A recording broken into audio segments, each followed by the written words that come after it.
शहराचे असणारे अध्यक्ष रवी शिंदे, त्यांचे असणारे सगळे साथी, विदर्भ समितीचे असणारे वंचित बहुजन आघाडीचे सगळे पदाधिकारी, उपस्थित बंधूंना भगिनी,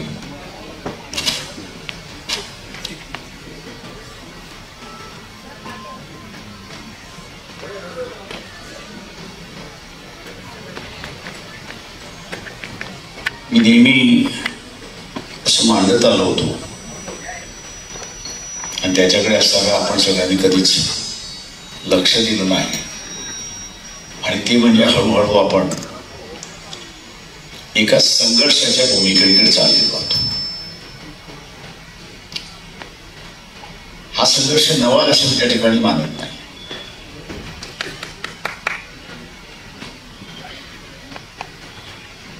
हा संघर्ष नवा आहे असं मी त्या ठिकाणी मानत नाही. ज्यांनी ज्यांनी डॉक्टर बाबासाहेब आंबेडकर यांनी रेव्होल्यूशन आणि काउंटर रेव्होल्यूशन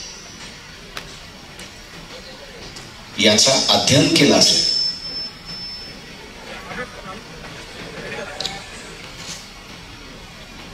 तर आजच्या परिस्थितीचं असणारा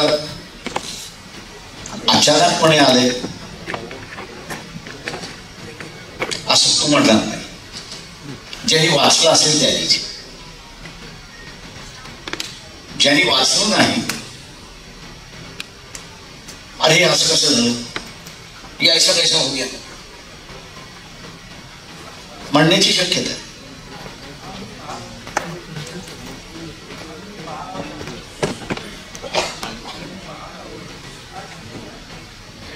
मी असाला मानतोय की याचा असणारा आगा आपल्याला बाबासाहेबांनी करून दिला होता.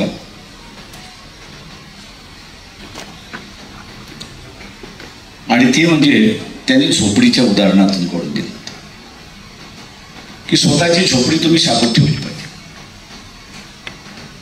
स्वतःची झोपडी म्हणून दुसऱ्याच्या झोपड्यामध्ये गेलात आणि त्यांनी गांडीवरती लाथ मारली तर तुम्हाला राहायला जागाच नाही, उघड्यावरतीच राहावं लागेल.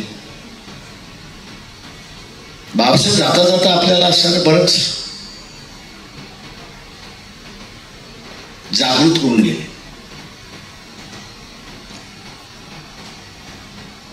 आपल्याला जागृत करून घेतले, पण आम्ही जागृत राहिलो ना.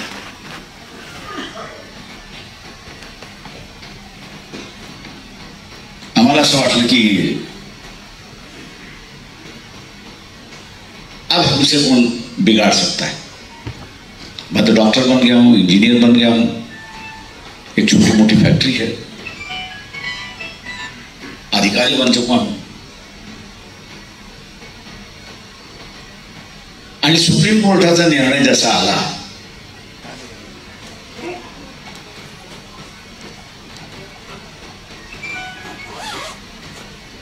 सात जजेस बेंचचा निर्णय जसा आला आणि त्या जजमेंटचा असणारा ऑथर R.S. गवई आहेत. त्यांचा मुलगा आहे, R.S. गवईंचा असणारा मुलगा आहे. तसे खडबडून फोन, आता काय करायचं.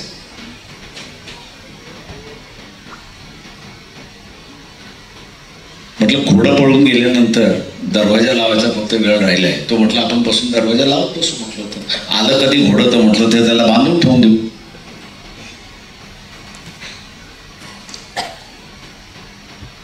मी असताना मानतोय ही परिस्थिती दुसरी कोणी आणली नाही, ती आम्हीच आणली.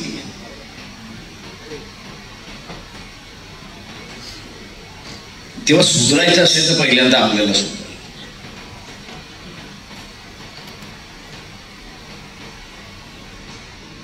जजमेंट मधल्या असणाऱ्या अनेक गोष्टींवरती मी असणाऱ्या 2-3 YouTube चॅनलवरती आणि पत्रकार परिषदेमध्ये की हे कसं सैद्धांतिक नाहीये, कसं संविधानिक नाहीये, पण बोलून उपयोग काय. मास कन्झम्पशन साठी फक्त ते आहे.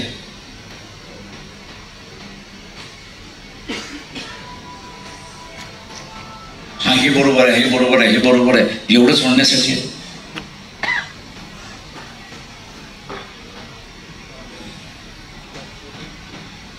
चार पाच खासदार गेले, पंतप्रधानांकडे गेले, निवेदन सादर केलं आणि त्या पंतप्रधानांनी सांगितलं की आम्ही लागू करणार नाही, आम्ही असं लागू करणार नाहीत. अरे जजमेंट आहे, लागू करणं तुझ्या बापाची जबाबदारी आहे. उद्या एक जण कोर्टामध्ये गेला आणि हा जजमेंट लागू होत नाही, कोर्टाने ठरवलं तर ते सरकार डिसमिस होत, पार्लमेंट डिसमिस होणार नाही पण सरकार डिसमिस होते.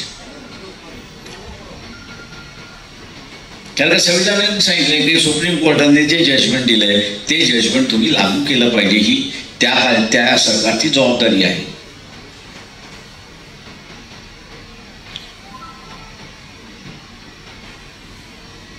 जे आपण आपल्याला फसवत राहणार आहोत. आपण जेव्हा ते आपल्याला असं फसवत राहणार आहे. ही जजमेंट जेव्हा गवईंनी लिहिलं असं मला ज्यावेळेस कळलं तेव्हा त्याच्या बापाची आठवण आली. त्यांनी त्यावेळेस बॅरिस्टर खोब्रागडे असताना चळवळ मातीत घालती, त्यातून कशी आम्ही बाहेर घातली. तर तुम्ही सगळ्यांनी असताना म्हटलं नाही नाही, गवईला घेऊनच तुम्ही ऐक्य केलं पाहिजे, अमुक केलं पाहिजे, तमुक केलं पाहिजे, धमुक केलं पाहिजे. आणि हा माणूस तिथला असताना काँग्रेस सोडायला तयार नाही आणि आम्ही आमची मानसिकता बदलायला तयार नाही.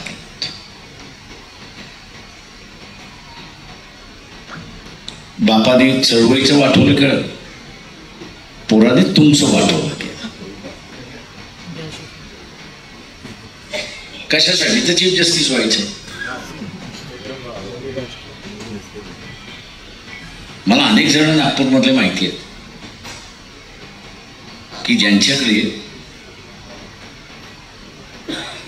माजी न्यायमूर्ती लोयास जजचं काय झालं याची अधिकृत माहिती आहे. ते दोघांनी मला सांगितलं, प्रकाश आमच्याकडे अधिकृत माहिती आहे. अरे म्हटलं तू जनतेला सांग, लोकांना सांग, सरकारला सांग, कोर्टात जाऊन सांग. पण तोपर्यंत याच गव्हर्नमेंटचं स्टेटमेंट देऊन गेलं होतं की नाही काही झालेलं नाहीये, ते हॉस्पिटलमध्ये वाढलं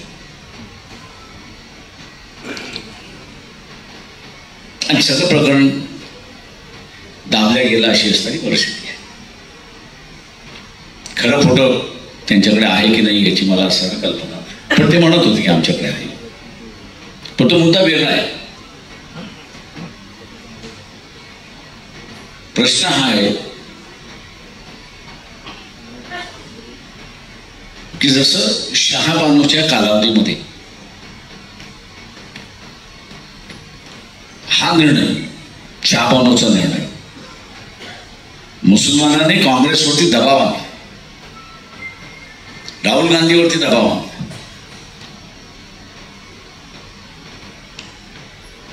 आणि दबाव आणून हे सांगितलं की मुस्लिम पर्सनल लॉ आहे.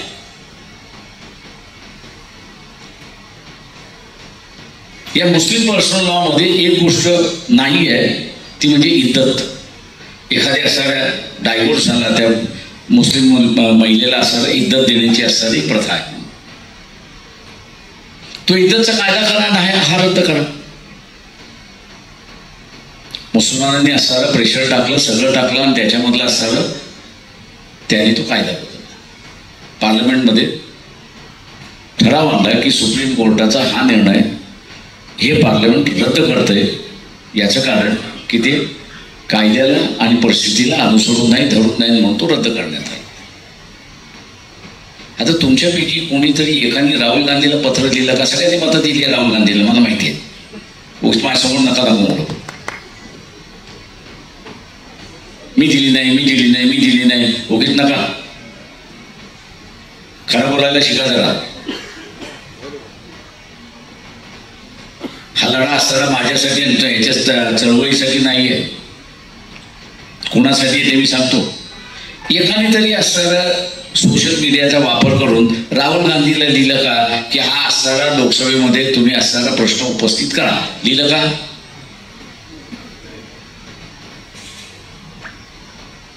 काय घेणं नाही. मला काय आता कॉलेजमध्ये जायचंय की मला काय आता नोकरी करायची?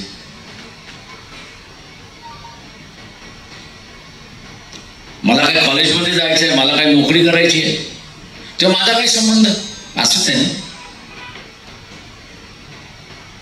म्हणजे या प्रश्नाशी आणि या निर्णयाशी तुमचा काही संबंध नाही असं मी त्या ठिकाणी मानतोय.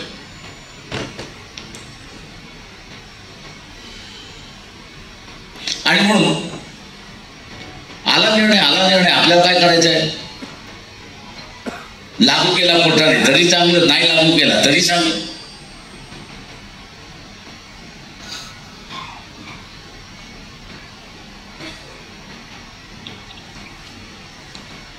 प्रश्न हा आहे की या सगळ्या ह्याच्यावरती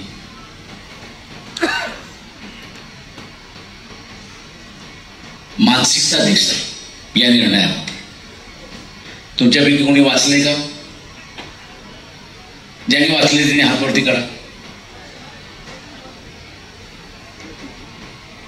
कोणी वाचलेलं आहे का?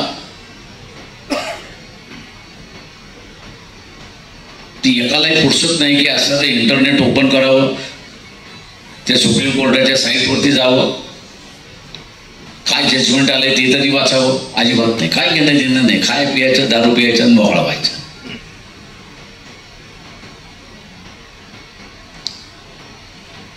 का आमचं काही घेणं देणं नाही त्या ह्याच्यामध्ये. त्या जजमेंटमध्ये जो शब्द 1984 साली वापरला जाणार नाही असा निर्णय झाला होता, तो शब्द म्हणजे हरिजन त्या असणाऱ्या जजमेंटमध्ये वापरण्यात आलेला हे लक्षात घ्या. मानसिकता दिसते. पण मी जसं म्हणालो ना की आपल्याला काय घेणं देणं या सगळ्या गोष्टीची.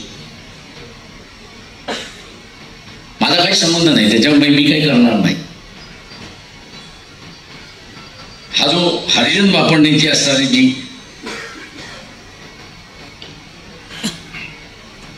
प्रवृत्ती आहे आणि त्या प्रवृत्तीला त्या दरवाज्यातून सगळे बाजूला व्हा. चला सगळे बाजूला व्हा.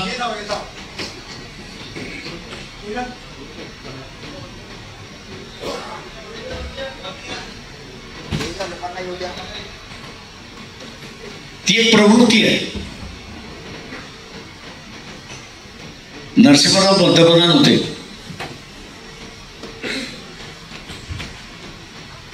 त्र्याऐंशी सालची असेल, लाल किल्ल्यावर ते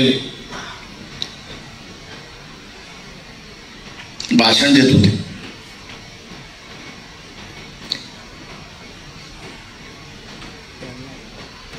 त्यांनी चुकून हा शब्द वापरला आणि सभागृहामध्ये तुम्ही चूक सोडून सांगितलं की हे शब्द बॅन केलेले आहेत, प्राईम मिनिस्टरला वापरता येत नाही. त्यांनी असं दिलगिरी 24 तासात येऊन त्यांनी दिलगिरी व्यक्त केली. त्याचं काय की चुकून झालं. आणि आता असताना वापरणारं दुसरं कोणीच नाही. तुमची ताकद आहे का मला सांगा की जस्टिस गवईला सांगणं की तू पहिल्यांदा क्रिमी लेअर मध्ये येतोस, राजीनामा दे. तुला ज्यावेळेस असणारं हायकोर्टचं जज करण्यात आलं होतं त्यावेळेस तुझे वडील हे असणारा सभागृहामध्ये निवडून आले होते आणि महाराष्ट्राच्या विधानसभेचे अनेक वर्ष स्पीकर होते विधान परिषदेचे. जेव्हा क्रिमी लेअर मध्ये तू येतो, राजीनामा पहिल्यापासून तुझ्यापासून सुरुवात कर. अनेक आंबेडकरी चळवळीच्या संघटना आहेत, IPAची सुद्धा बैठक झाली.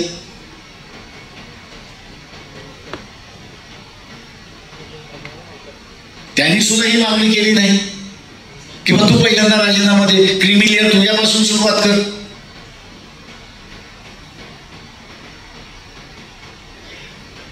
इंग्रजीमध्ये एक म्हण आहे, कॉल स्पीड अ स्पीड. जे पिकाऊ आहे ना त्याला पिकावंच म्हणा, त्याला टिकाऊ नका म्हणू. आणि ही वृत्ती जोपर्यंत येत नाही तोपर्यंत तुम्ही चळवळ वाचू शकत नाही, पूर्णपणे वाचू शकत नाही. अरे वो इतना बड़ा आदमी है, वो ये है, वो ये है. अरे काय करणार आहे, तुझी चूल त्याच्यामुळे चालते काय? तर नाही. तुझ्या हिमतीवरती तुझी चूल चालते, आणि तुझ्या हिमतीवरती तुझी चूल चालत असेल आणि तुझ्या विरोधात कोण जाणार असेल तर तुला म्हणणं गरजेचं आहे त्याच्यामध्ये की हा माझा विरोधक आहे म्हणून. आम्ही विरोधक त्या ठिकाणी म्हणणार नाही.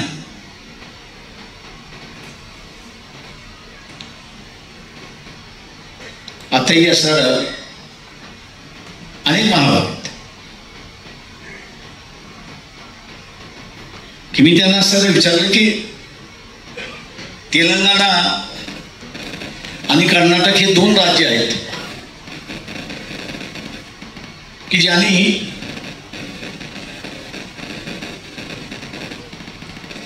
ही भूमिका जाहीर केली की आम्ही असणारा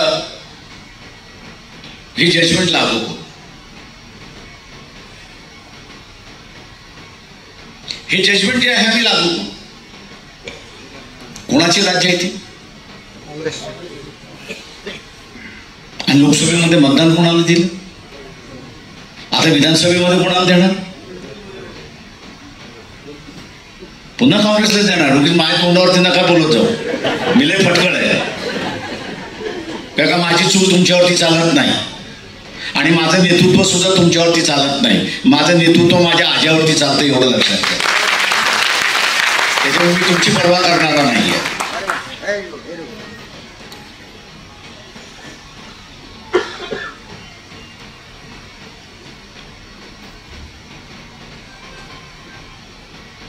का माझ्या आज्याला मानणारा वर्ग फार मोठा आहे.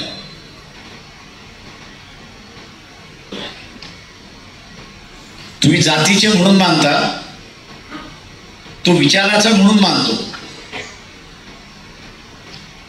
आणि तो विचाराचा मानणारा आहे तो माझ्या बरोबर आहे. जातीचा म्हणून मानणारा जो आहे तो काँग्रेस बरोबर आहे, अशी परिस्थिती आहे. ही वस्तुस्थिती आहे.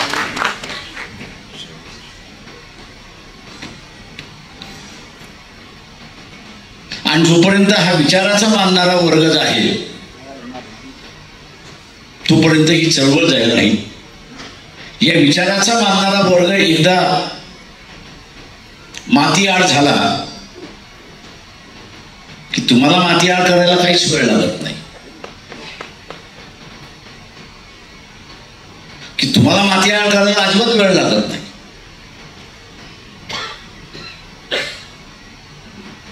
आणि म्हणून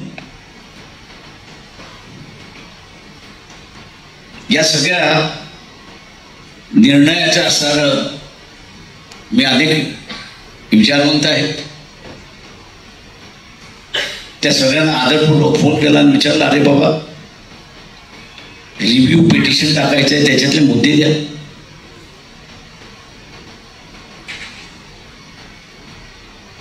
ते रिव्ह्यू पिटिशन करायचं आहे, कायदेशीर मुद्दे द्या. माझ्यापर्यंत अजून असणारे ते मुद्दे यायचे आहेत अशी परिस्थिती आहे. ती अजून परिस्थिती आहे त्याच्यामध्ये की यायचे आहे. जसं मी आपल्याला विचारलं की इंटरनेट ओपन करून आपण ते जजमेंट वाचले का, तसं किती जणांनी असणारं ते वाचून त्याच्यावरती असणारा आपण रिव्ह्यू करायचा असेल तर कशावरती करावा याचा असणारा अभ्यास केला असेल तर मला असणारं कमी पण आहे. मी त्यांना दुसरा असणारा प्रश्न विचारला, म्हटलं इथं असणारा वाल्मिकी आहे, मालिका आहे,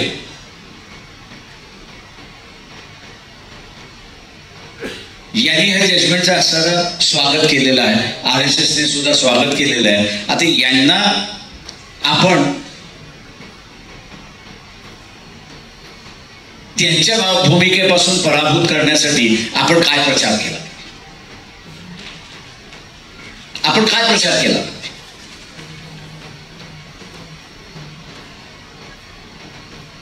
म्हणजे एक टीम तयार करा की आपल्या प्रचाराचा मुद्दा काय असणार. दुर्दैवाने त्यांनी अजून मला असणारा मुद्दे दिले नाहीत की ज्याच्यामधला असणारे हे प्रचाराचे आपले मुद्दे पाहिजे.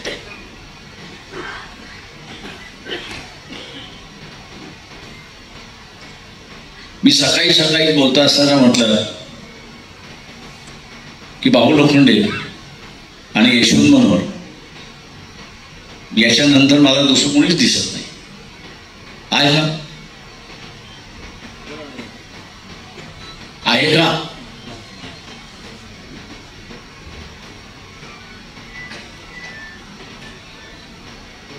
नाही तर मग का नाही? तुम्ही तर सगळे शिकलेले आहात, सवरलेले आहात, खाऊन पिऊन सुखी आहात, सगळ्याच गोष्टी आहेत. मग तुमच्यामधनं असं यशवंत मनोहर का तयार झाला नाही? भाऊ लोखंडे का तयार? मी अनेक नावं घेऊ शकतो. त्या पिढीतले निर्माण झाले, आताच्या पिढीतले का नाही?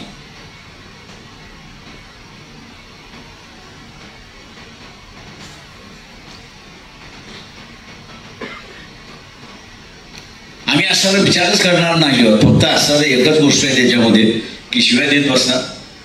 या ऐसेच आहे. मग त्याला मी विचारलं आधी ये कैसे होने चाहिए, वो तो आप जाके देखो. झालं, त्याची जबाबदारी समजली.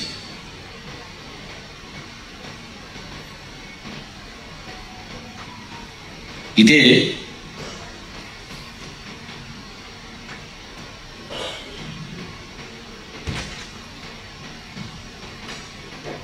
अपील या निर्णयाचं करावंच लागेल, नाही असं नाही.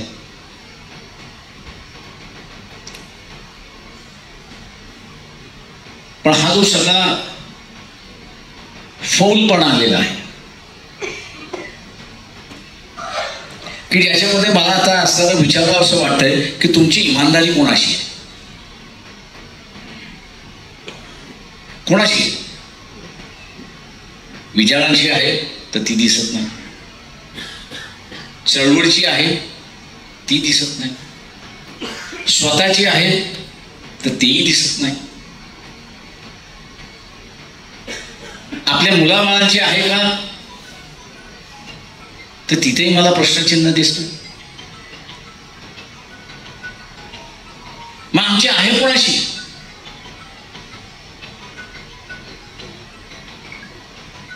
आज असताना आपण बघत असाल की मराठा समाजाला माहिती आहे की आपल्याला आरक्षण मिळणार नाही, पण तो आज शरद पवारांपासून उरलेल्या सगळ्या काँग्रेस नेत्यांना घेराव घालतोय, विचारतोय की माझ्या आरक्षणाला पाठिंबा देणार आहे की नाही. त्यांनी शरद पवार कोणी बघितलं नाही, जयंत पाटील कोणी बघितलं नाही, सुप्रिया सुळे कोण बघितलं नाही, त्यांनी कोल्हे कोण हे पाहिलं नाही. आम्ही तुला निवडून आणलं, आमच्या मतावरती तू निवडून आणलेला आहेस.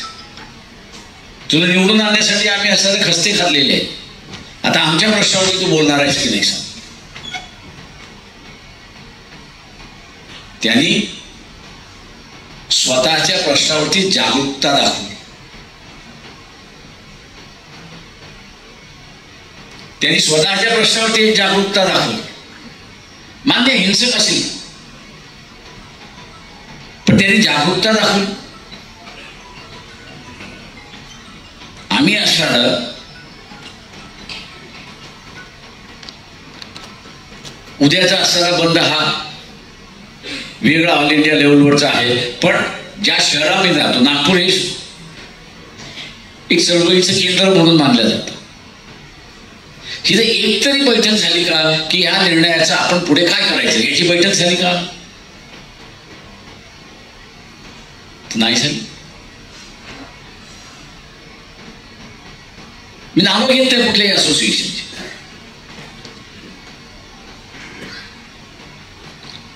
मग हे असोसिएशन जे आहेत हे आहेत कशासाठी? फक्त स्वतःला व्यक्तिगत लाभ मिळवण्यासाठी अशीची आहे, अशीची सगळी आहे.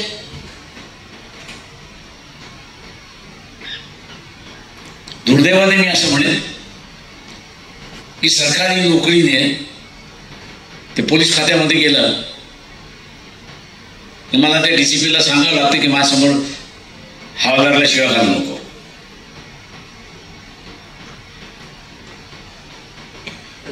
त्याला तू DCP सर तू गाढव आहेस, तर तो काय म्हणतो येस सर. तू गधा आहे, तो म्हणतो येस सर. आणि म्हणून त्या DCPला मला सांगावं लागतं की एकतर तू बोलू नको त्यांना, आपलं संपल्यानंतर बोलव, आणि फायर करायचं असेल तर तुझ्या अँटी चेंबरमध्ये जाऊन फायर.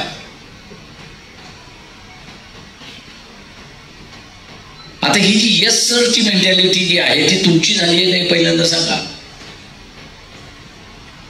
सरकारी सर्व्हिसेस मध्ये राहून येस सर ही मेंटॅलिटी झालेली आहे का? सुप्रीम कोर्टाने निकाल दिला, आपल्या विरोधात दिला, काय करायचं नाही, येस सर.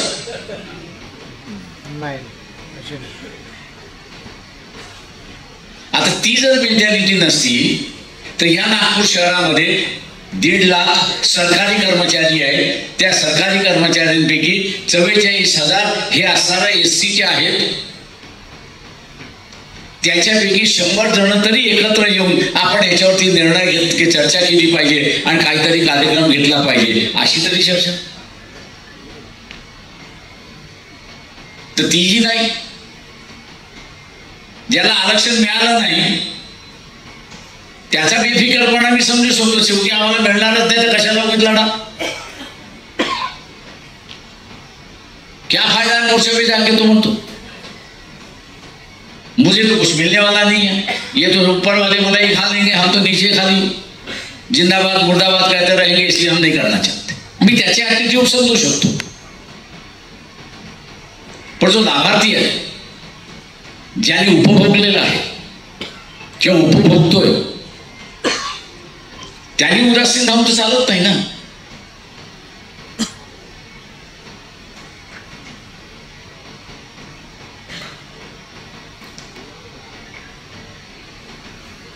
त्याला उदासीन राहून चालत नाही. उद्याचं हे संपलं असं धरून चाला.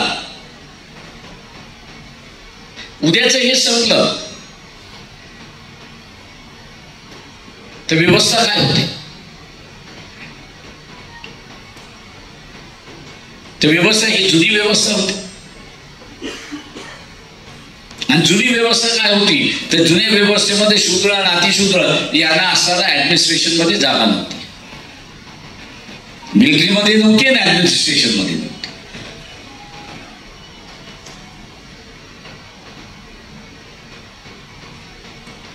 ती पुन्हा परिस्थिती राहू नये म्हणून असणारं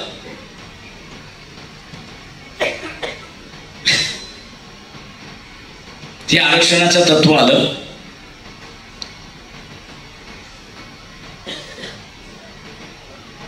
की राजकीय सत्तेमध्ये जरी नसाल तरी असणाऱ्या ऍडमिनिस्ट्रेटिव्ह सत्तेमध्ये तुमचा हिस्सा राहील. आणि ऍडमिनिस्ट्रेटिव्ह सत्तेमधल्या हिस्सानंतर तुम्हाला असणारा पगाराच्या रूपाने आर्थिक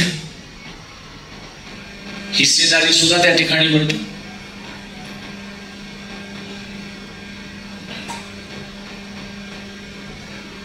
मी असणाऱ्या पार्लमेंटमध्ये असणारे SC ST कमिशनवरती मागून घेतलो. राज्यसभेचे शंकरदयाल शर्मा होते. तो मतलब आप इस कमेटी में क्यों जाना चाहते हो? मैंने कहा कुछ करना जरूरी बात है उसमें. अच्छा ठीक है, चले जाओ, लेकिन मैं तुमको दूसरी अच्छी कमेटी देता हूं. मैंने कहा दे दो. त्याने या कमिटीवरती दिलं. माझ्या पहिल्या वर्षात लक्षात आलं की आम्हाला असणारं SC ST असोसिएशन आहे त्याच्याशी भेटायला प्रावधान असतं. आणि म्हणून चेअरमनला आमच्या म्हटलं की अधिकाऱ्यांशी मी बसणार नाही, भेटणार नाही जोपर्यंत असणारं असोसिएशन वाले जे आहेत त्यांची आपली भेट होत नाही तोपर्यंत. आणि माझा हा होडा होता की हे जे SC ST असोसिएशन वाले जे आहेत त्यांच्याकडे डेटा असेल, त्यांच्याकडे माहिती आहे किती भरल्या नाहीत, कुठच्या कॅटेगरीमधल्या खाली आहेत, कुठल्या कॅटेगरीमधल्या नाही. आणि त्याही बैठकीमध्ये म्हटलं मॅनेजमेंटचा एकही माणूस राहणार नाही. बैठका झाल्या त्यांच्याबरोबर, आणि माझ्या लक्षात आलं की असोसिएशनकडे डेटाच नाही. जो ज्या डेटा मार्फत आम्ही असाव्या तिथल्या ऍडमिनिस्ट्रेशनला कन्फ्रंट करू शकतो.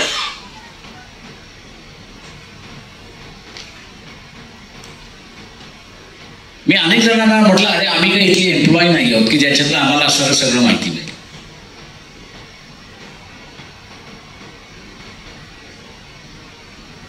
तुम्ही जोपर्यंत आम्हाला माहिती देणार नाही तोपर्यंत आम्ही असं मॅनेजमेंटला विचारायचं नाही.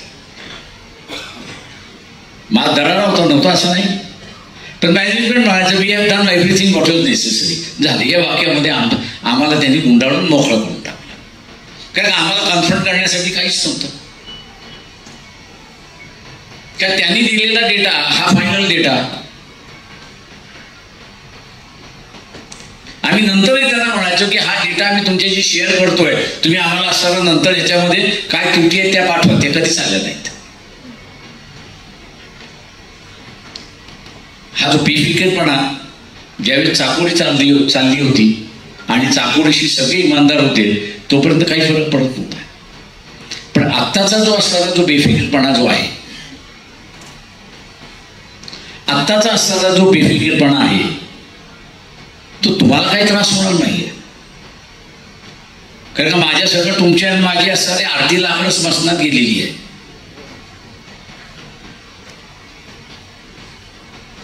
आपण त्या व्यवस्थेतून बाहेर पडलेलो आहोत.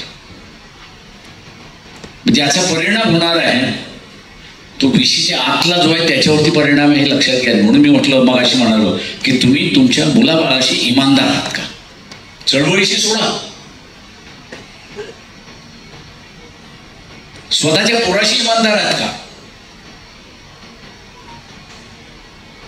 त्याचं उत्तर तुम्हाला द्यावं लागणार, ते मी नाही देणार आहे. तुम्ही काय स्वतःहून पुढे आलेला नाही. मला एक जण आला, मी मेरिटवरती आलो. म्हटलं कुठल्या मेरिटवरती आलास राजा? आरक्षणाच्या मेरिटवरती आलास की जनरलच्या मेरिटवरती आलास? गप्प बसला. तो गप्प बसला. तर माझ्या लक्षात आला हा असताना रिझर्वेशनच्या मेरिटमध्ये आलेला आहे.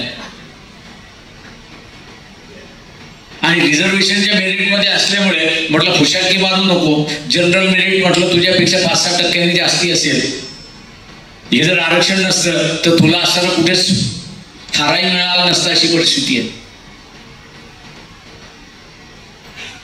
ही जी सिस्टम इंट्रोड्यूस केलेली आहे की ज्याच्यामुळे हा जो आरक्षित वर्ग आहे तो इतर जाऊ शकतो आणि पुढे येऊ शकतो, त्याच्याशी सुद्धा आपण इमानदार नाही आहोत.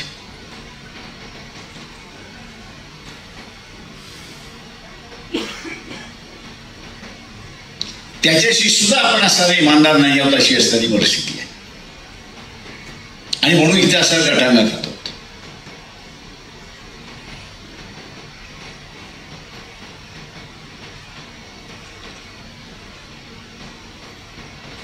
आणि ह्या सगळ्या गोष्टींची आपण नंतर मग असं चळवळीला विचारतो, यांनी काय केलं, त्यांनी काय केलं, त्यांनी काय केलं, त्यांनी काय. पण मी काय केलं हे पहिल्यांदा सांगणार.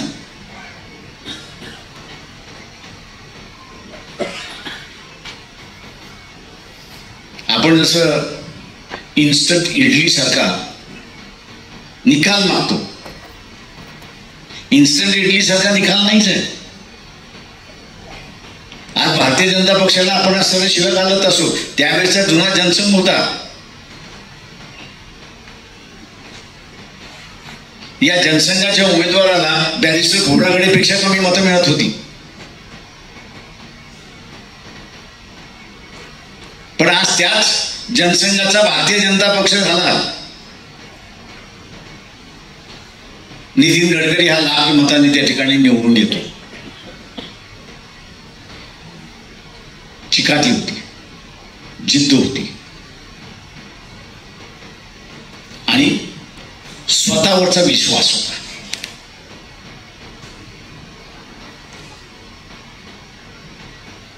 जिद्द होती, स्वतःवरचा विश्वास होता की आम्ही हे बदलून टाकू. तुमचं आहे का? मी एक उदाहरण देतो. आम्ही असं 22 जिल्ह्यातून ओबीसीची यात्रा काढली, म्हणजे आरक्षण बचावची यात्रा काढली. फोकस आमचं ओबीसी. मला अनेक जणांचे फोन, प्रकाशराव तुम्हाला वेळ लागले का? की त्यांना म्हटलं अरे बाबा मला तर अजून वेळ लागला नाही. तुम्ही काय करायला निघालाय? तुम्हाला समजतं का? आपण फक्त बौद्धांचं बघितलं पाहिजे, इतरांचं बघता का?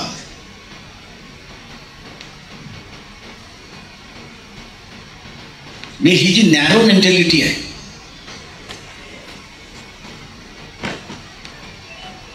म्हणजे विचार करण्याची कुवतच आपल्याकडे संपली आहे की असं मला शंका यायला लागलेली आहे.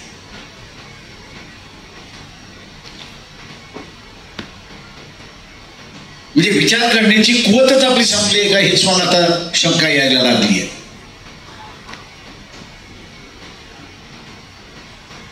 ओबीसीचं आरक्षण हे दरवाजा आहे. दरवाजा एकदा उघडला गेला तर आतमध्ये घुसायला किती वेळ लागतोय?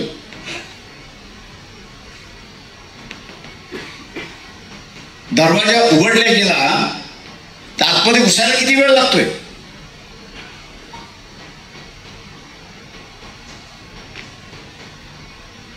सुप्रीम कोर्टाच्या ओबीसीच्या पॉलिटिकल रिझर्वेशन नंतर दरवाजा अर्धा उघडला, आता अर्धा दरवाजा ह्या विधानसभेमध्ये उघडला.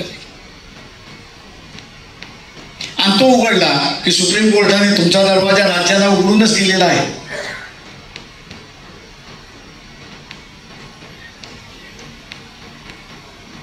राज्य सुप्रीम कोर्टाने उघडूनच दिलेला आहे की राज्याला अधिकार दिलेला आहे की क्रीमी लेअर इंट्रोड्यूस करा.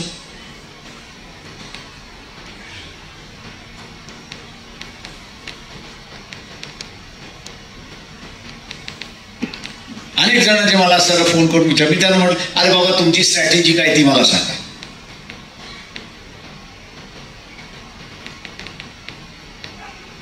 म्हटलं तुमची स्ट्रॅटेजी काय ती असताना सांगा. नाही आपण ते काँग्रेस के साथ बैठण्याची. म्हटलं मी स्टॅम्प पेपरवरती लिहून देतो आणि काँग्रेसकडून म्हटलं जागा घेऊन दे.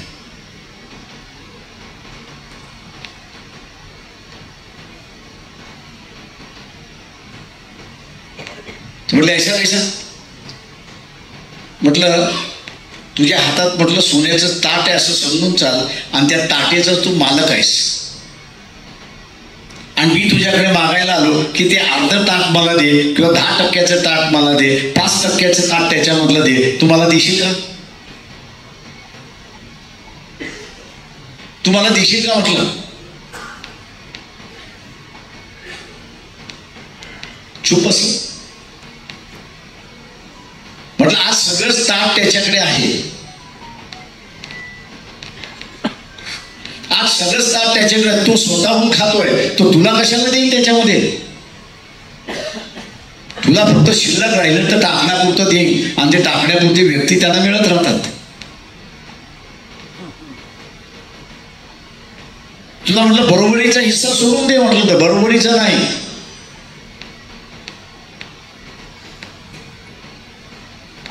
तुला नुसत्या पत्रवण्याचा तो मालक करेल पण त्या ताटेचा मालक करणार नाही किंवा ताटेचा हिस्सेदार करणार नाही, हे लक्षात. ही सोशल रियालिटी आहे.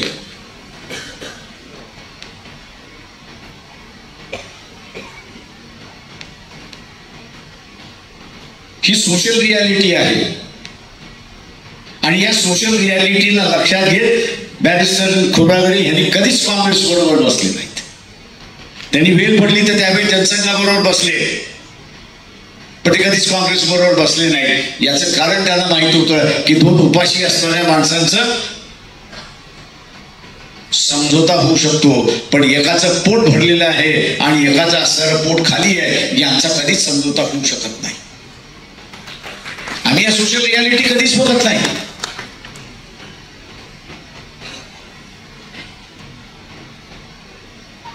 या सोशल रियालिटीज आम्ही कधीच बघत नाही पण आमचा सहमत करून आम्ही तयार. आणि म्हणून मी तुम्हाला विचारलं की काँग्रेसवाल्यांना तुम्ही असं विचारलं का की तुम्ही आता हे कर्नाटकने म्हटले की आम्ही लागू करू, तेलंगणाने म्हटले आम्ही असं लागू करू, उद्या असणारं हिमाचल प्रदेश आहे तेही म्हणेल आम्ही असं लागू करू, तुम्ही करणार नाही?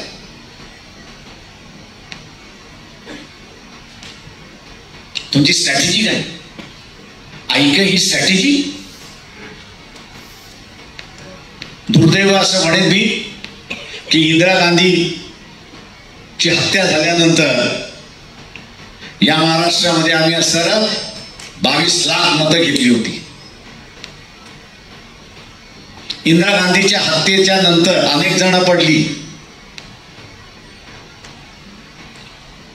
आणि तिथे पुन्हा असणारा पालपूत सुरुवात झाला, ऐक्याचा पालपूत सुरुवात झाला आणि उभारी आलेल्या चळवळीला आपण असणारा बरबाद करून टाकला अशी परिस्थिती.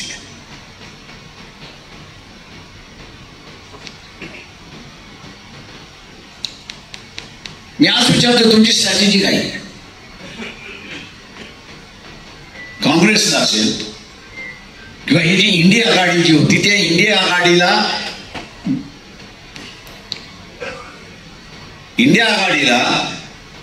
हा निर्णय नलिफाय करण्यासाठी किंवा रद्द करण्यासाठी तुमची स्ट्रॅटेजी काय, मागणी काय?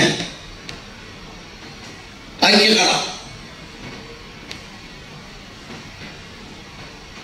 कोणाचं ऐक्य? पूर्वसभेच्या महाराजांच्या नाथाच्या बौद्धांचं किती टक्के आहेत? किती टक्के आहेत? किती टक्केवारी आहे? 9%, 10%? त्या 9% 10%ने असं एक तरी आमदार देऊन येईल का?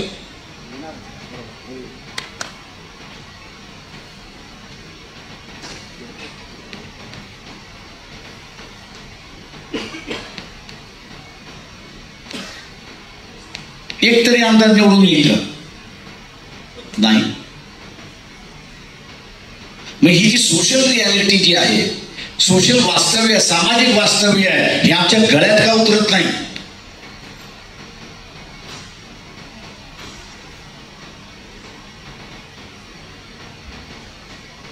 ते आम्ही उतरवायला मागत नाही आहोत की आमच्या गळ्यामध्ये उतरत नाही म्हणून आम्ही उतरवत नाही. काय आहे?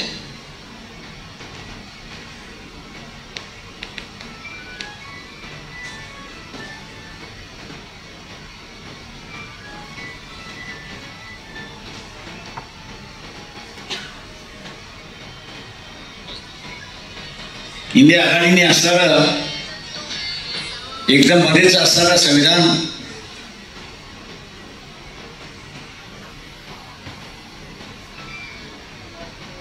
बचाव जे असणारं स्लोगन स्वतःच्या हातामध्ये घेतलं ते उगीच गेलं नाही.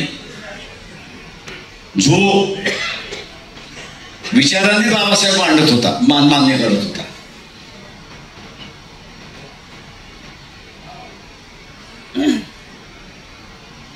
विचारानेच असणारं बाबासाहेबांना ज्यांनी स्वीकारलं होतं.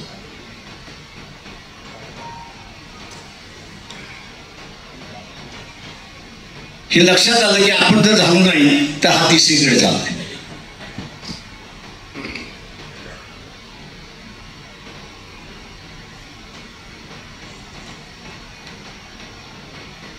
इथे जेवढे बाबासाहेब पसरतील आणि जेवढं बाबासाहेबांचं असणारं एक्सेप्टन्स वाढेल तेवढा शेड्यूल कास्ट इथला सुरक्षित राहील, शेड्यूल कास्ट राहील सुरक्षित राहील. हे आपण असताना लक्षात घ्या. मी डॉक्टर झालो, मी इंजिनियर झालो, मी अमुक झालो, मी सुरक्षित नाही झालो.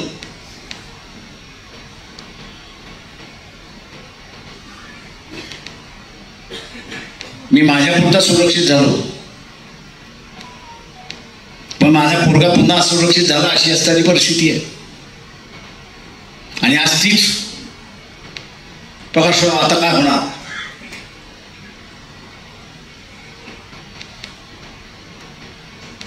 आमची मुलं तुम्हाला काका म्हणतात.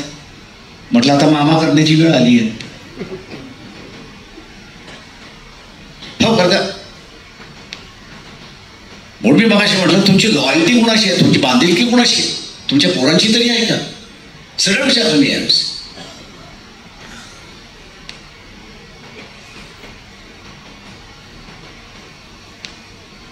आमची बांधिलकी कोणाची नाही आहे. मी एकटा जगेन एकटा मरेन अशीच असतात माझी वृत्ती. समाज गेला भांडमध्ये, कुटुंब गेलं भांडमध्ये, सगळे गेले व्यवस्थित भांडमध्ये, अशी असणारी व्यवस्था आहे.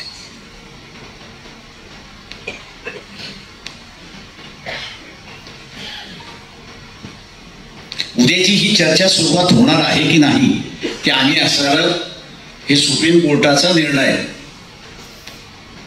त्याला नलिफाय कसं करणार, त्याला रद्द कसं करणार, ही चर्चा सुरुवात होणार आहे की नाही.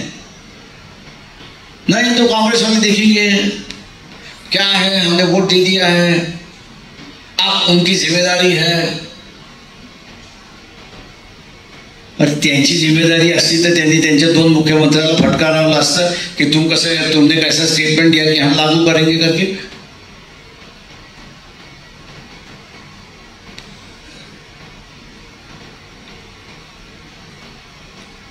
बोलायला कोणाला लावलं तर खडगेला बोलायला लावलं. तू काय म्हणणार मी क्रिमी लेअर लागू देणार नाही का, त्याला माहिती आहे क्रिमी लेअर लागला की तो आणि त्याचा पोरगा बाद होतो. पण ती त्यांच्या पार्टीची भूमिका थोडी आहे. आणि मला अनेक जण म्हणतात आज प्रकाश होत्या खडगेने स्टेटमेंट केला. म्हटलं कोण खडगे, तू त्या पक्षाचा मालक आहे का, की त्या पक्षावरती त्याचं पूर्णपणे वर्चस्व आहे, की कोणाला तरी अध्यक्ष केलं पाहिजे म्हणून असताना राजस्थानच्या काँग्रेसच्या सभेमध्ये एक उचलणाने अध्यक्ष म्हणून मोकळा झाले. म्हणजे CWCचा निर्णय आहे की आम्ही असं क्रिमी लेअर असं मान्य करणार नाही आणि त्याच्यासाठी आम्ही असं कारवाई करणार आहोत.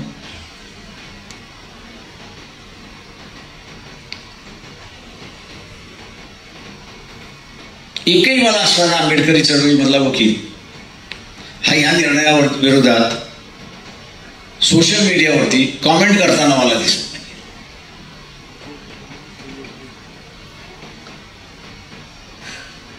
कॉमेंट करताना दिसत नाही का. बाबा तू संविधान वाचलेलं आहेस,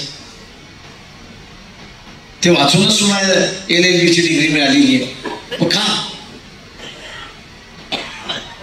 जे लिहित नाहीत, मी असं मानतोय की त्यांना हा निर्णय मान्य आहे असं मी त्या ठिकाणी मानतो, किंवा जे बोलत नाहीत त्यांनाही असणारा हा निर्णय मान्य असं मी त्या ठिकाणी सांगतो.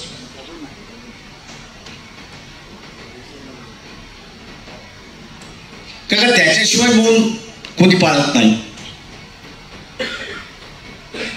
हा मूक पाठिंबा असतो असं मी त्या ठिकाणी मानतो.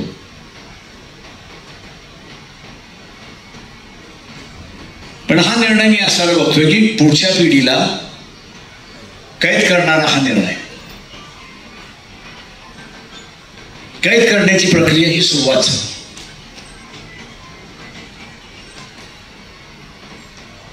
जशी ही व्यवस्था उद्ध्वस्त करायला महात्मा फुलेंनी सुरुवात केली,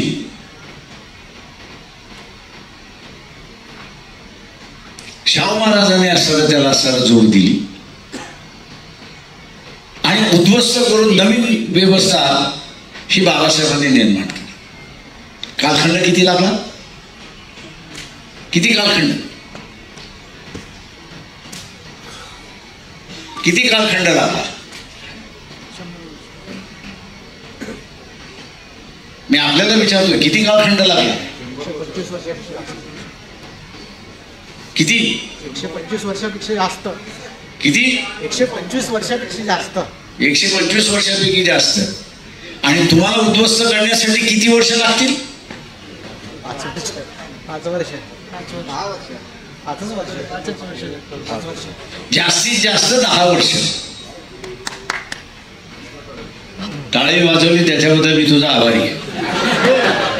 कारण त्यांनी मान्य केलं की आपल्याला उद्ध्वस्त व्हायचं आणि उद्ध्वस्त झालं तरी आपण टाळ्या वाजवतच बसू. एवढं निर्बुद्ध आपण झालेलो आहोत.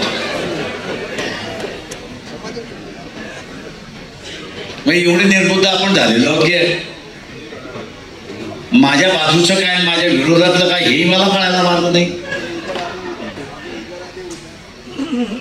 फक्त गाडी घेतली, वाचले, डिग्र्या घेतल्या आरक्षण होतं म्हणून नोकरी लागली असंच आता म्हणणारे लोक म्हणायला लागलेली.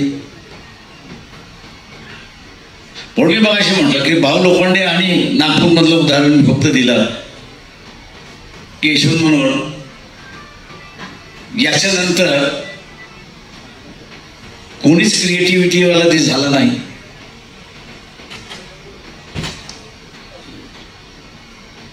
अर्थशास्त्राचे जे प्राध्यापक आहे मी त्यांना असं म्हणालो होतो की एकदा मला जरा समजावून सांगा की बाबासाहेबांनी कुठलाच राज्याचा पुरस्कार केला नाही पण वेगळ्या विदर्भाचा पुरस्कार केला, त्याच्या पाठीमागचं इंगित काय आहे ते मला सांगा. त्याच्या पाठीमागचं इंगित काय तुम्हाला तरी कळले का त्याच्या पाठीमागचं इंगित? तुम्हाला कळलं का त्याच्या पाठीमागचं असलेलं इंगित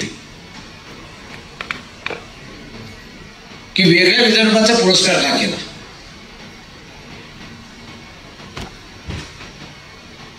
त्यांना झारखंडचाही पुरस्कार करता आला असता, त्यांना तेलंगणाचाही पुरस्कार करता आला असता,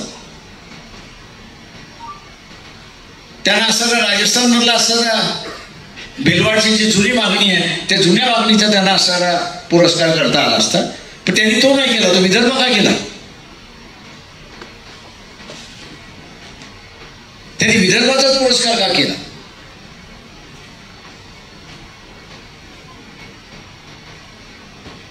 आपण स्वतःला आंबेडकरवादी मानतो. उद्या आपल्याला कोणीतरी विचारलं की बाबासाहेबांनी असं वेगळ्या विदर्भाचा पुरस्कार का केला, त्याचं उत्तर काय?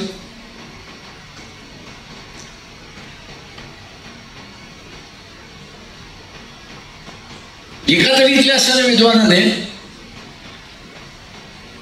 या मागणीवरती असताना संशोधन तरी केले का? लय PhD झालेले आहेत.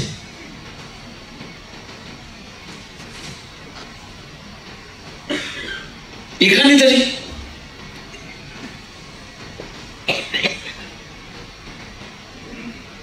आपण एवढंच फक्त म्हणू की बाबासाहेब फार दूरदृष्टी, आजपर्यंत दूरदृष्टी होती हे बरोबर आहे, पण त्याच्या पाठीमागचं लॉजिक काय होतं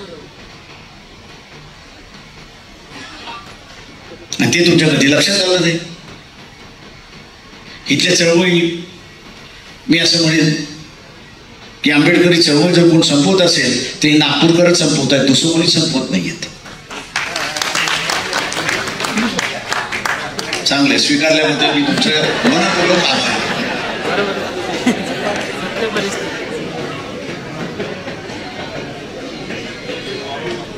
मी मनपूर्वक आभार मानतो की तुम्ही असं स्वीकारलं की नागपूरकर ही चळवळ बिघडवते.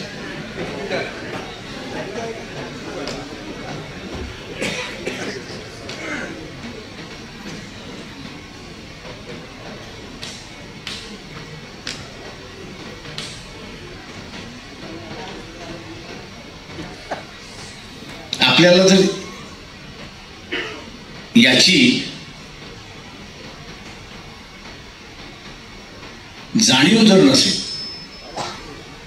तर आपण बाबासाहेब नाही स्वीकारलेला आहे, आपण फक्त बाबासाहेबांचा वापर केलाय. जसा झोपडपट्टीमधला असणारा माणूस, त्याला माहिती त्यांनी अतिक्रमण केलेलं आहे, त्याचं झोपडं पाडलं जाईल, त्याला त्याचं माहिती आहे की हे झोपडं वाचवायचं असेल तर दोनच व्यक्ती वाचवू शकतात. एक तर तो बुद्धाचा पुतळा उभा करून टाकतो, ते नाही झालं तर बाबासाहेबांचा उभा करून टाकतो. त्याचा हेतू तरी स्वच्छ आहे, त्याचा मार्ग चुकीचा असेल मान्य आहे मला, पण त्याचा हेतू स्वच्छ आहे की मला राहायचं घर असलं पाहिजे आणि ते घर वाचवेल कोण? ते ही दोन महापुरुष माझं घर वाचवतील, दुसरं तिसरं कोणीच वाचवणार नाही.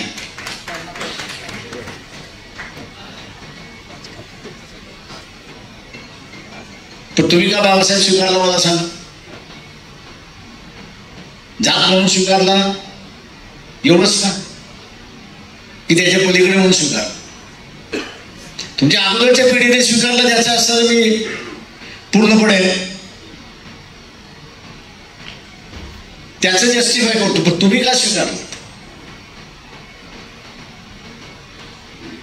त्याला माणुसकी प्रस्थापित करायची होती आणि त्याला माहित होतं की माणुसकी प्रस्थापित कोण करू शकेल तर बाबासाहेब करू शकतील आणि म्हणून तो बाबासाहेबांबरोबर जुळला.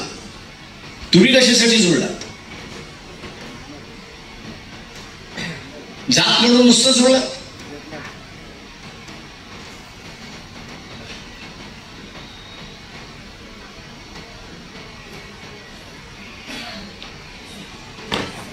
की बाबासाहेब महाराज होते, मी पण महाराज आणि त्याच्यामुळे आम्ही एका जातीचे आता असणारे बाबासाहेब माझे, असे तुमचं नातं आहे. आणि हेच नातं असल्यामुळे या नात्याच्या बाहेर न पडल्यामुळे तुम्हाला बाबासाहेबांनी विदर्भाचं वेगळं राज्य का असावं याचं इंगितही कळलं नाही.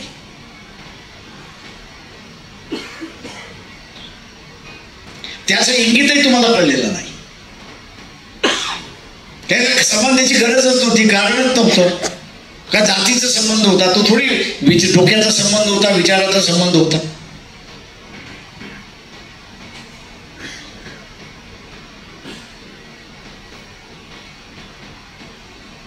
आता तरी विचाराशी संबंध जुळला तर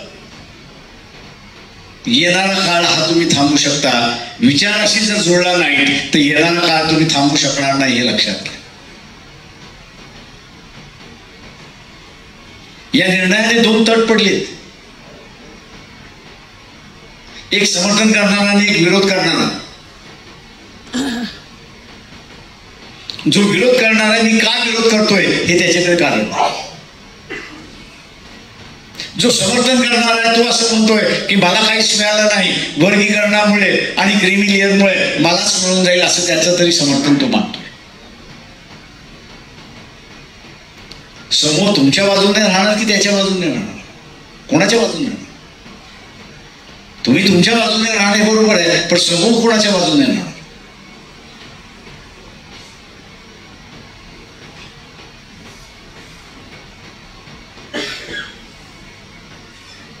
आयसोलेशनच्या रस्त्यावरती तुम्ही चाललेला आहात. सामाजिक राजकीय आयसोलेशनच्या रस्त्यावरती चाललेला आहात.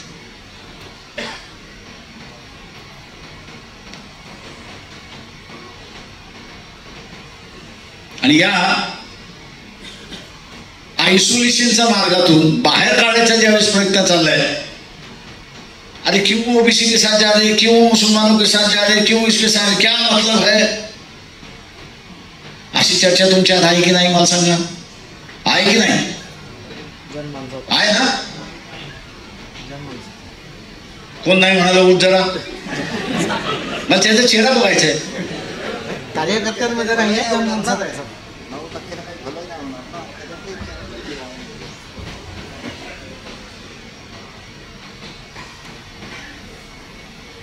म्हणजे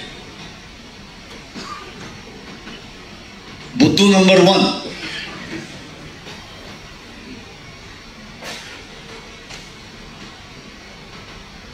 की चळवळीचा आगे पिछा माहिती नाही,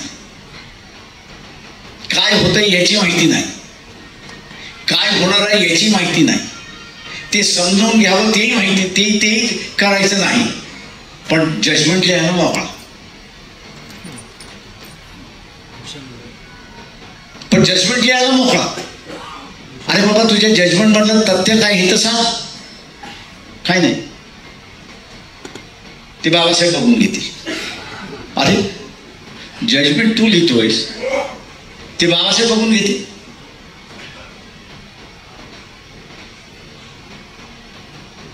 मी हा जो आता हा समजण्याचा आभास आहे की काँग्रेसला तुम्ही वाहून गेलेला हेच कळायला मार्ग नाहीये. समजण्याचा आभास असेल तर बाबासाहेब जसे म्हटले की झोपलेल्या माणसाला जागा करता येतं, पण तुमचा सगळा काँग्रेसला वाहून घेतलेला असेल तर बाबासाहेब म्हटले झोपण्याचा सोंग केलेला असेल तर त्याला तुम्ही किती उठवण्याचा प्रयत्न करा, तो ते सोंग करतच बसणार आहे. आता तुमचं काय आहे मला माहित नाही. बरोबर.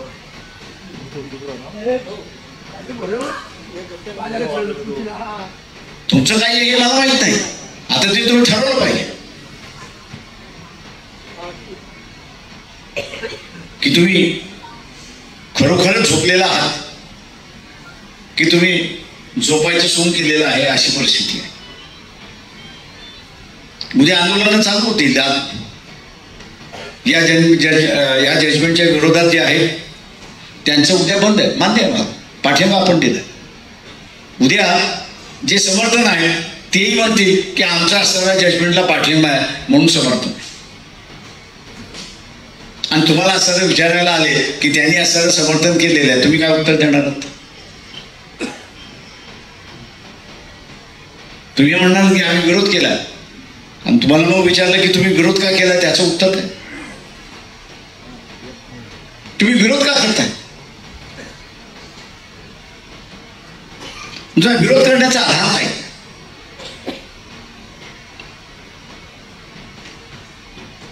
मी मागच्या याच्यावरती 3 यूट्यूबवरती आणि 1 चॅनलवरती असताना मुलाखत दिली. मी असताना विचारतोय तुमच्यापैकी किती जणांनी ती ऐकली?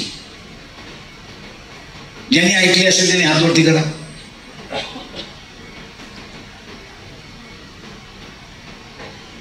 एवढ्या मोठ्या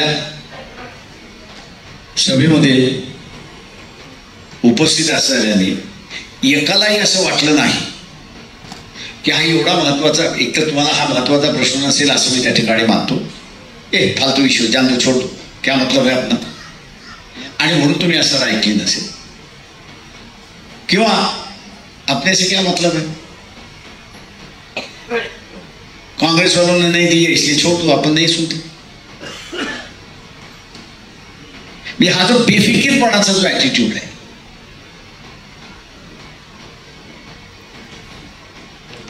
बेफिकीरपणाचा जो ॲटिट्यूड आहे तोच मी असताना म्हणतो या ठिकाणी की यशवंत मनोहर आणि भाऊ लोखंडे आणि इतर जण सगळे आहेत, त्याच्यानंतर बरेच जण आहेत, समता सैनिक दलाचे प्रमुख आहेत, तेही आहेत सगळे. त्याच्यानंतर कोणीच निर्माण झालं नाही की त्या व्यवस्थेला चॅलेंज करू शकेल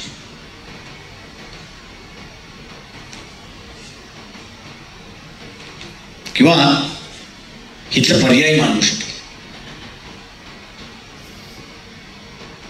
किंवा इथलं असताना आंबेडकरवाद्यांची भूमिका मांडू शकेल.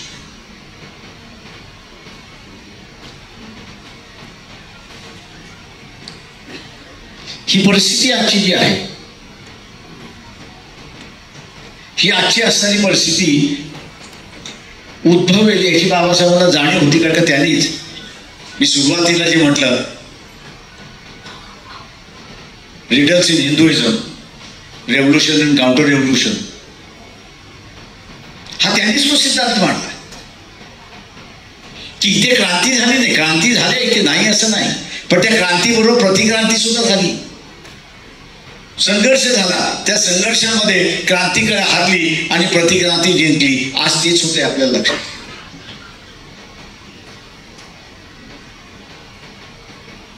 याच नागपूरमधून क्रांती सुरुवात झाली आणि तीच क्रांती आता मला हारताना दिसते.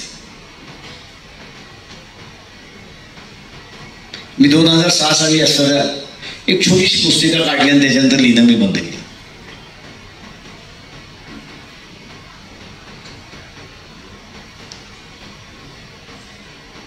त्याचं मी नावच दिलं होतं आंबेडकरी चळवळ संपली सेमिकोलन.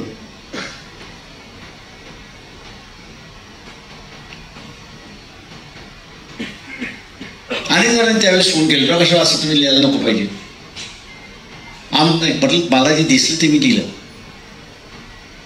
मला जे जाणवतं ते मी लिहिलं.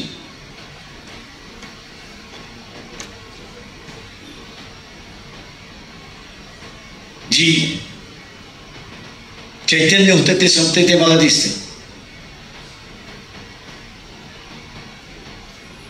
चळवळीमध्ये पूर्णपणे अब हमको मूवमेंट की क्या जरूरत है, हम तो अपने पैरों पे खड़े हो चुके हैं. मतलब संपला. That is the end. त्याचं कर्तृत्व नसताना आरक्षणमुळे त्याचं कर्तृत्व निर्माण झालं आणि त्या कर्तृत्वावरती तो असणारा एवढा मगरूर झाला कि तो हेच म्हणायला लागला, अब मुझे किसी की जरूरत नहीं, मैं तो अब अकेला हूं, अब मैं अपने पैरों पे खड़ा हो चुका हूं. तो जो म्हणाला होता त्याला परवाच मी फोन केला, मतलब याद रखते हो क्या हमें?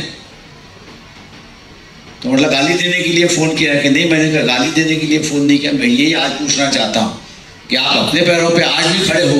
बोले सर डगमा गए, आपकी बात सुनता तो अच्छी बात होती. त्याच्यात तेवढं प्रामाणिकपणा तरी होता की मी चुकलो हे त्याचं ऍडमिट करण्याची असणारी वृत्ती होती. एका वेळेस गर्व होता माध्यमाला त्याच्यामध्ये, पण सिस्टम बरोबर त्याचं कन्फ्रंटेशन ज्यावेळेस झालं, व्यवस्थेबरोबर त्याचा संघर्ष झाला आणि त्या संघर्षामध्ये त्याला दिसायला लागलं की आपले पाव तो गिड़गिड़ा रहे हैं, आप तो बच नहीं पाएंगे. तो त्यांनी ऍडमिट केलं की मैं गलत था.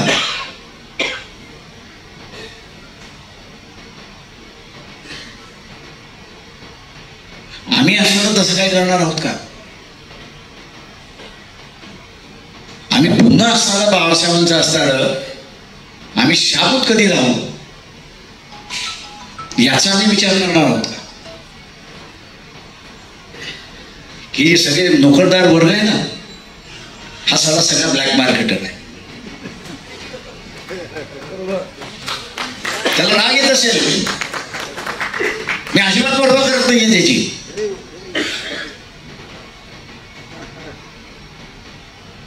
स्वतःच्या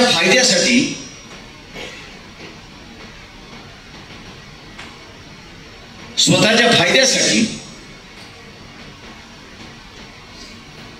त्यांनी आखी चळवळ संपवण्याच्या मार्गावरती ठेवली आहे.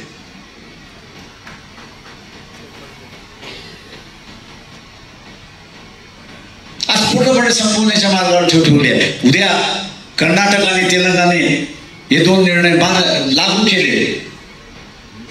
आज नाही करतील, ते वर्षभरानंतर करतील. ते लागू झाले तर उरलेल्या राज्यांमध्ये सुद्धा लागू होतील हे लक्षात घ्या. आणि होणार नाही हे ते पहिल्यांदा लक्षात घ्या. वर्गीकरणापुरता जर मुद्दा असता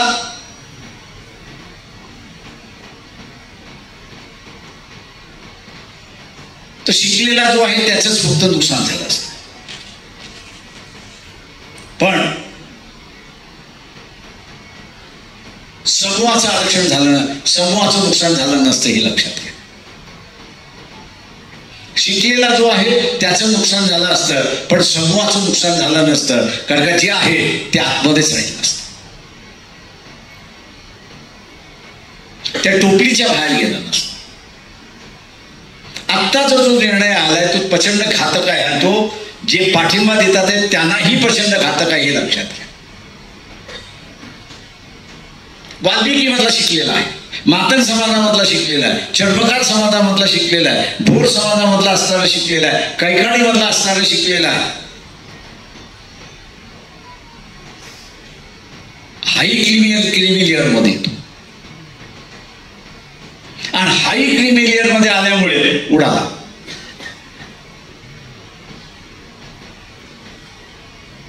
जो ढोर असेल, कैकाडी असेल, चर्मकार समाज असेल, वाल्मिकी समाजातला असेल, ज्यांची शिक्षणाची सुरुवात झालेली नाही,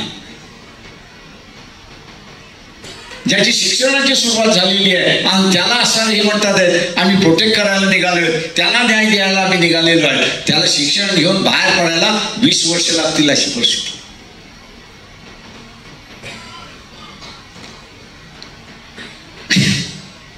डेटा जर आपण असा घेऊन बसलो तर हा गॅप आपल्याला असा त्या ठिकाणी दिसतो. म्हणजे 20 वर्ष आरक्षण हे खुंटीला बांधून ठेवलं.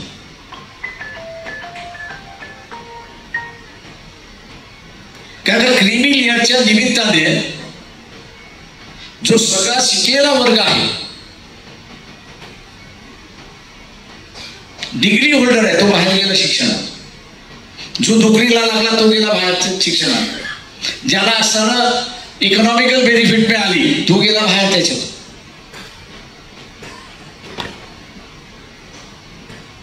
का त्याला सवलती द्यायच्या नाहीत. द्यायच्या कोणाला? तर ज्याला मिळाल्या नाहीत. आता ज्याला मिळाल्या नाही असा जो वर्ग आहे तो पहिल्यांदा शिकला पाहिजे. तो शिकला असेल तर नोकरीला लागेल. आता तो शिकलेलाच नसेल तर त्याला ह्या सवलती मिळणार कुठं? हा इंटेलिजंट ज्याला म्हणता येईल गेम खेळला गेला, अत्यंत हुशारीने हा खेळ खेळला गेला. एका बाजूला डिव्हिजन झाला आणि दुसऱ्या बाजूला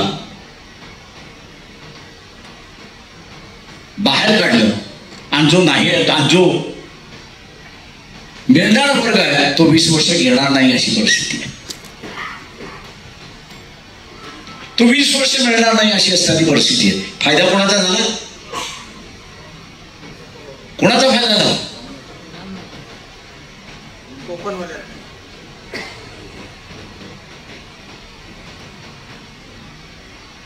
का जनरल मध्ये तुम्ही शिकलेले असल्यामुळे त्या 3-4-5% जे कमी पडतात तिथपर्यंत यायला तुम्हाला वेळ लागेल. तिथं तुम्ही आउट, इकडनं आउट, प्रत्येक ठिकाणं किक आउट. आता हे किक आउट करून बाहेर बसायचं. जसे इथे टाळ्या वाजवल्या तशा की आपण कोणाच्या कानफडीत वाजवत बसायचा हा निर्णय. हा निर्णय या निर्णयाचं तुम्हाला उत्तर शोधावं लागेल. मी देणार नाही. हा निर्णय अत्यंत चुकीचा आहे हे मला मान्य आहे. आरक्षण हा काही विकास नाहीये. हे मुळात तत्व चुकीचं आहे की आरक्षण हा विकास आहे.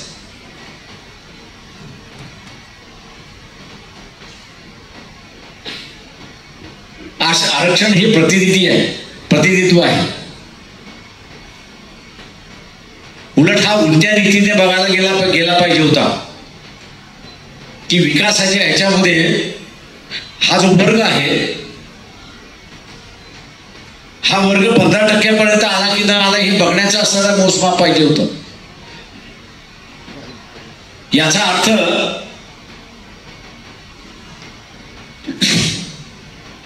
की विकासाची संधी ही सगळ्यांना मिळाली पाहिजे होती आणि समान मिळाली पाहिजे होती.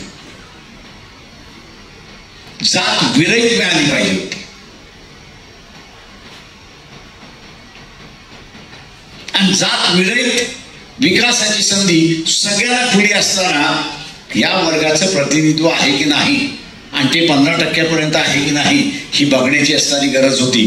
परंतु प्रतिनिधित्व तत्व जे होतं त्याला विकासाचं तत्व दिलंय आणि त्याच्यामुळे असणारी घोटाळा. म्हणून मग असे म्हटलं की लिहिणारा कोणतरी पाहिजे त्याच्यामध्ये.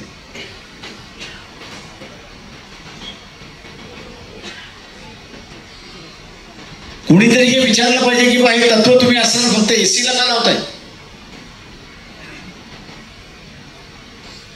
हे तत्व तुम्ही एसीला का लावताय? हे तुम्ही असताना ट्रायबलला का लावताय? तुम्ही ओबीसीला का लावताय? तुम्ही इथला असताना ओसी क्लास जो आहे, ओपन क्लास जो आहे त्याला हे तत्व का लावत नाही? तिथे मोनोपॉली झाली की ना झाली? आहे तुमची हिंमत?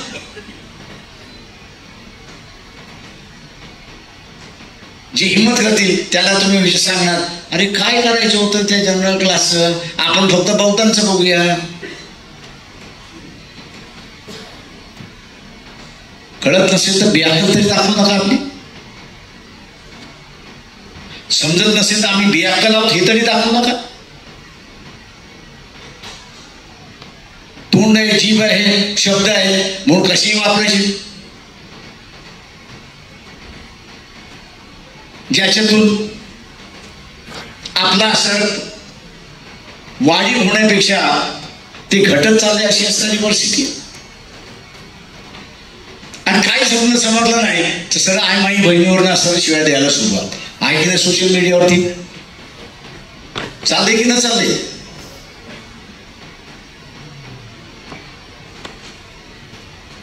चालते की न चालले असताना शिवराळ भाषेवरती सोशल मीडियावरती.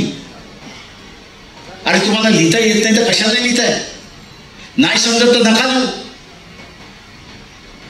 फास्ट फॉरवर्ड करत चला नाही तर कॉपी पेस्ट करा चालत चला. पण ती शिवराळ भाषा कशासाठी.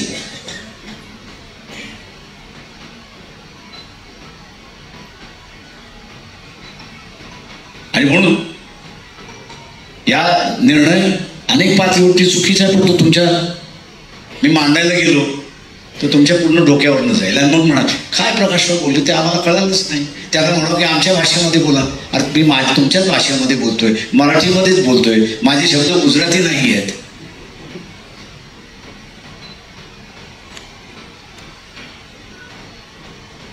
दुर्दैवाने आहे की मी बाबासाहेब ओघळून आलेलो आहे.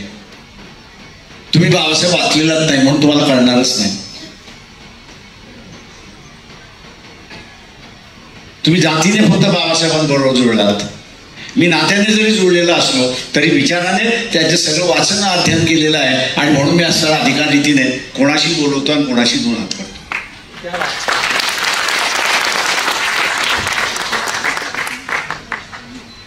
तेव्हा कृपा करून असताना काही गोष्टी कळत नसतील तर त्या पहिल्यांदा समजावून घ्या.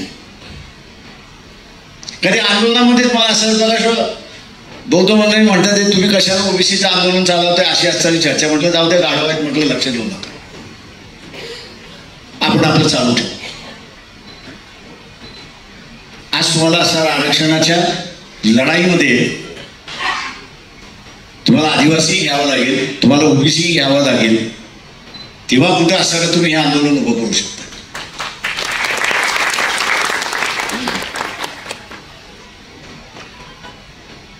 हे जे एकलकोंड्यांचं जे आहे आयुष्य ते पहिल्यांदा बंद करा. सगळे बाबासाहेब होण्याच्या भानगडीत पडू नका. नाही तर लोक म्हणतात बाबासाहेब मेरे पिताजी आहे. मी आपल्या डोक्याला हात लावत असतो आणि बाबा ह्याला कसं सांगावं की ट्रेनमध्ये बसल्यानंतर लोक मला काय सुनवतात. ते म्हणतात प्रकाशराव जरा त्यांना सांगा की बाबासाहेबांचे नेते आहेत आमचे गॉडफादर आहेत अमुक आहेत हे आहेत. पण हे हमारे पिताजी असं म्हटल्यानंतर ते म्हणतात प्रकाशराव बदनामी आहे. आम्हाला सर ते कळत नाही पण लोकांना ते वाईट वाटतं. आपल्याला असं वाटतं खुशालकी वाटते ती. आणि या सगळ्या गोष्टींवरती मला वाटतं तुम्हाला स्वतःलाच निर्णय घ्यावा लागणार आहे. चळवळीचा आम्ही असा निर्णय घेतला. आता तो निर्णय तुम्हाला मान्य आहे न मान्य आहे याची मी अजिबात पर्वा करणार नाही. मी जसं म्हणालो की मी दिमागाने चळवळ 40 वर्ष चालवतो आणि या 40 वर्षामध्ये मी असं म्हणेन की माझं आणि लोकांचं जमलं असं कधीच झालं नाही. आणि त्याचं सगळ्यात कारण की लोकांनी लय मार्ग बघितले पण नंतर लक्षात आलं की ह्या कड्याशिवाय गेल्याशिवाय दुसरा मार्गच आपल्याला उरलेला. आताही मला माहिती आहे की आरक्षणाच्या इश्यूवरती कोणीच भूमिका घेणार नाही. जसं जे यात्रेमध्ये आम्ही असताना हे केलं की जनाने पाटलांची जी मागणी आहे की मराठा समाजाला ओबीसीतून आरक्षण द्यावं राजकीय पक्षाने भूमिका घ्याव्या. राजकीय पक्षाने भूमिका घ्यावी. आज असताना आपण बघत असेल की राजकीय पक्ष भूमिका घ्यायला तयार नाहीत आणि म्हणून त्यांच्या विरोधात असताना रान उठले. पक्षांच्याच विरोधात उठला रान उठले. त्या ठिकाणी शिकलेला आंबेडकरवादी असतात शिकलेला आंबेडकरवादी असतात चळवळीतला आंबेडकरवादी असतात तर त्यांनी एक अपॉर्च्युनिटी स्वतःला बघितली असती की मला नवीन मित्र जोडण्याची असणारी संधी मिळाली आहे आणि तो गावागावामध्ये गेला असता आणि गावागावामध्ये जाऊन या असणाऱ्या ओबीसी बरोबर बसला असता की आरक्षणवादी तू पण आहे आरक्षणवादी मी पण आहे आपली असणारी गट्टी जमली पाहिजे. पण तो विचाराने आंबेडकरवादी पाहिजे होता जातीने नाही. मी जातीने आंबेडकरवादी असल्यामुळे मला ह्या संधी दिसत नाही.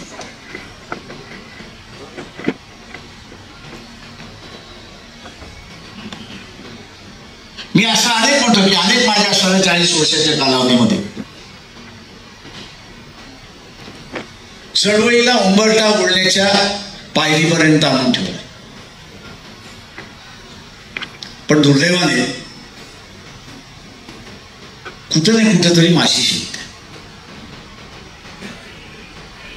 आजची असणारी आंबेडकरी चळवळ हिच्यावरती एक फार मोठा प्रश्नचिन्ह आहे. तुम्हाला माहित असेल की नाही माहित नाही. 1990 साली व्ही.पी. सिंगांच्या सरकारने एक फार मोठा निर्णय घेतला आणि तो धाडसी निर्णय असं मी त्या ठिकाणी म्हणत होतो. आणि तो म्हणजे बौद्धांना सवलती देण्याचा. संविधानात संशोधन झालं, बिल निघालं, सगळं झालं, बौद्धांना सवलती मिळतात. मी त्या निवडणुकीमध्ये म्हटलं होतं, म्हटलं आपला समझोता हो या न हो, आपला समझोता हो या न हो, आपल्याकडे कोणी मागू या न मागू, पण ज्या प्रश्नासाठी म्हटलं होतं गेले 50 वर्ष झुजवण्यात आलं होतं, झुजवण्यात आलं होतं, त्याच्यातून सुटका मिळाली. मी असं म्हणालो की सगळ्या ज्यांनी बौद्ध धर्म बाबासाहेबांबरोबर स्वीकारला, नंतर भैयासाहेबांबरोबर स्वीकारलेला, नंतर इतर नेत्यांबरोबर स्वीकारले, त्यांची एक जबाबदारी आहे, हे सकाळ येऊ जाऊ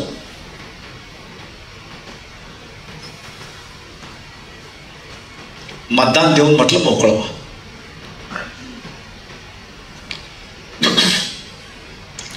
मतदान म्हटलं जनता दलाला द्या, मोकळं व्हा. म्हटलं आम्हाला काय मिळतं काय मिळत नाही,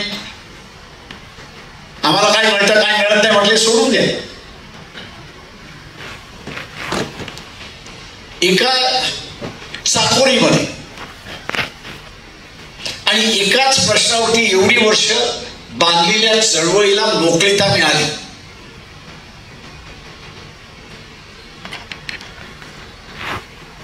मोकळीता मिळाली आणि ज्याने मोकळीता दिली तो उद्या सत्तेवरती येतो न येतो ह्याची पर्वा न करता, पण ज्याने आम्हाला असणारं चळवळीला स्वातंत्र्य दिलं त्याला मतदान द्या अशी असणारी परिस्थिती.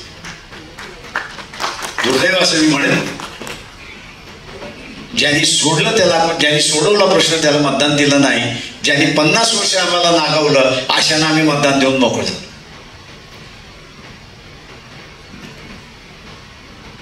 त्याही वेळेस मला अनेक जण म्हणाले, प्रकाशराव हा चळवळीचा बांधिलकीचा प्रश्न, खरंच यांना असणाऱ्या सवलत बौद्ध म्हणून सवलती पाहिजे होत्या की महार म्हणून सवलती होत्या, त्याच्यामध्ये ते खुश होते.